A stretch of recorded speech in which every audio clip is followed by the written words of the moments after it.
9 बजे की पहली ब्रेकिंग न्यूज।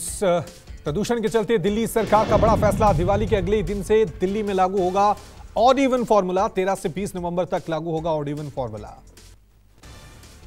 ईडी की कार्रवाई को लेकर सीएम केजरीवाल ने दिल्ली विधानसभा में सभी विधायकों के साथ बैठक की। सभी विधायकों ने एक सुर में ईडी की कार्रवाई की निंदा की। आप नेता बोले, दिल्ली की जनता ने केजरीवाल को चुना है, अगर जेल भेजा गया तो जेल से ही चलाएंगे सरकार। 9 बजे की अगली ब्रेकिंग न्यूज। दिवाली से पहले सीएम केजरीवाल की बड़ी सौगात। दिल्ली में सरकारी कर्मचारियों को बोनस का ऐलान किया गया है। Group B non gazetted, group C कर्मचारियों को दिल्ली सरकार की तरफ से मिलेगा 7-7 हजार का बोनस।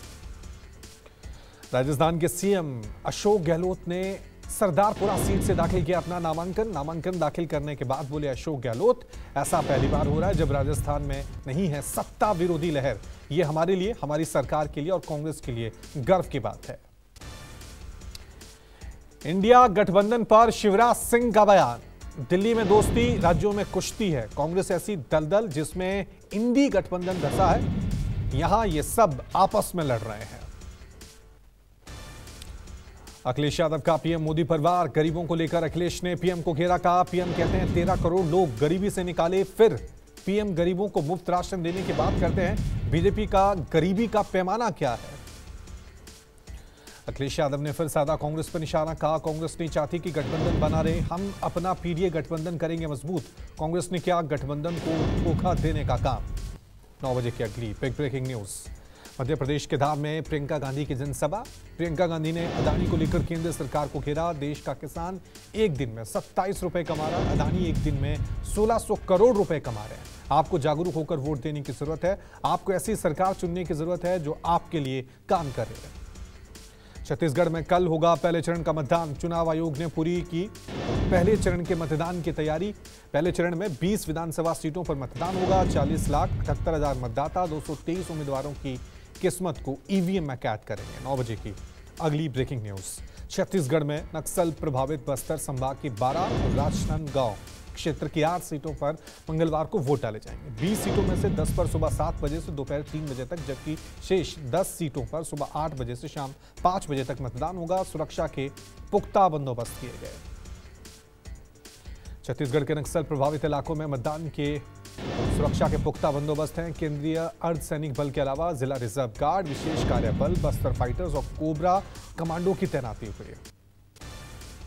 मिजोरम में 40 विधानसभा सीटों के लिए कल होगा मतदान। मतदान के लिए बनाए गए 1276 मतदान केंद्र। राज्य के 8,51,895 मतदाता 174 उम्मीदवारों की किस्मत का फैसला करेंगे। राज्य में Mizo National Front, People's Movement, Congress और साथ में आपको बता दें कि भाजपा के बीच ये मुख्य मुकाबला है।